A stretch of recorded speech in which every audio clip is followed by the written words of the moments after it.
Russia has rejoined an international agreement guaranteeing safe passage for Ukrainian grain exports. The Kremlin says it has resumed cooperation after receiving written assurances that Kyiv will not use the Black Sea corridor for military operations.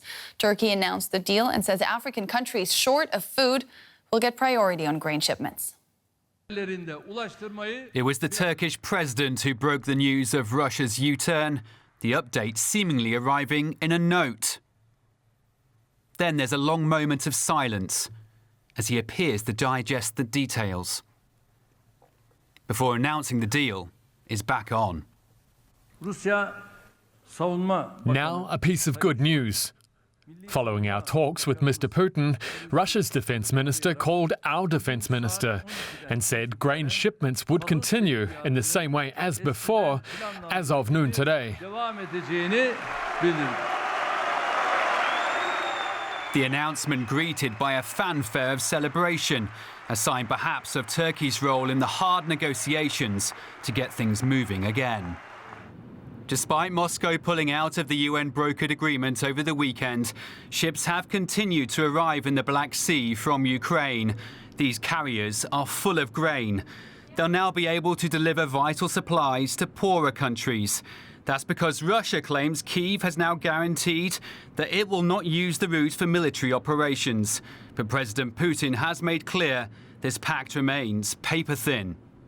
Russia retains the right to leave this agreement in the event that these guarantees from Ukraine are violated. Millions of tons of foodstuff, including corn, wheat and soybeans, have already been shipped under the Black Sea Grain Initiative so far. And keeping the flow of supplies running through this vital shipping route could well help stave off famine for millions around the world. We asked our correspondent Dorian Jones in Istanbul how significant this deal is for Turkey and its president.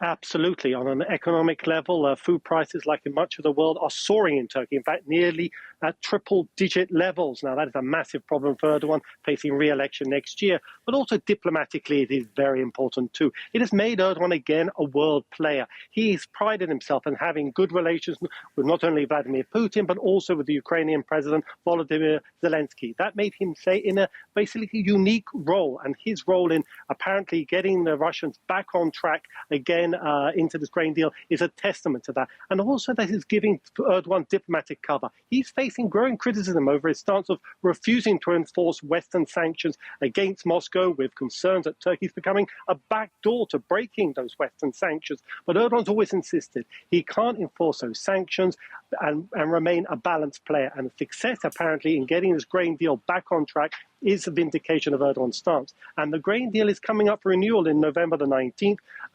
Moscow is expected to play a very tough stance on getting that deal to go forward. And Erdogan is expected to play a pivotal role in getting the deal renewed. Ukraine is meanwhile trying to restore electricity and water supplies damaged by Russian attacks on its critical infrastructure. Kyiv's mayor says the power and water in the capital are back on, but authorities are warning of rolling blackouts to conserve energy. With winter approaching, there are growing fears that many areas could be without power, heat, or water.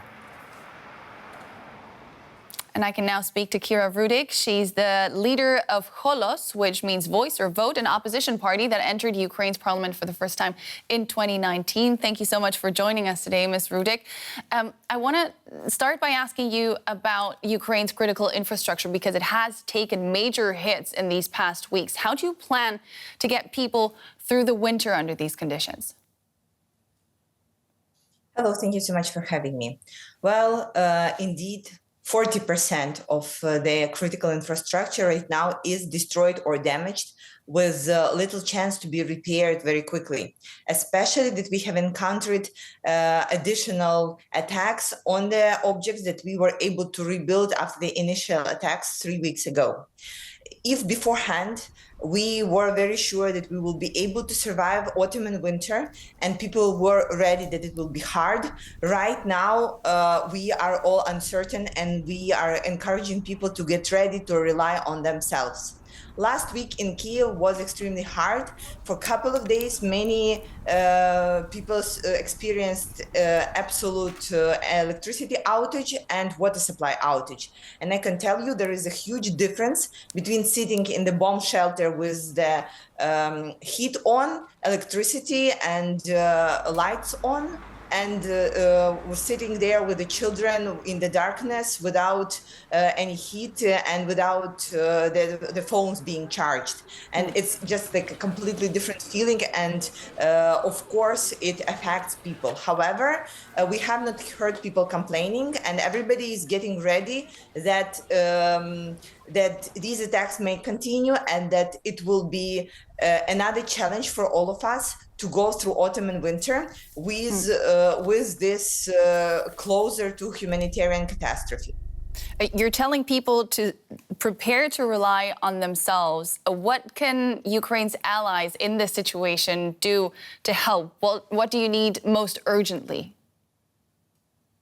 The main thing that we need, same on the day one of war, we need Air Force protection systems to protect our existing infrastructure objects from the further destruction.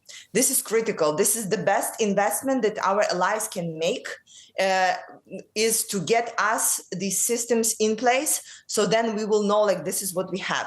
If we had this Air Force protection systems in place a month ago, right now 100% of Ukrainian infrastructure would be intact, and we would be very sure on how we are going to go through the winter.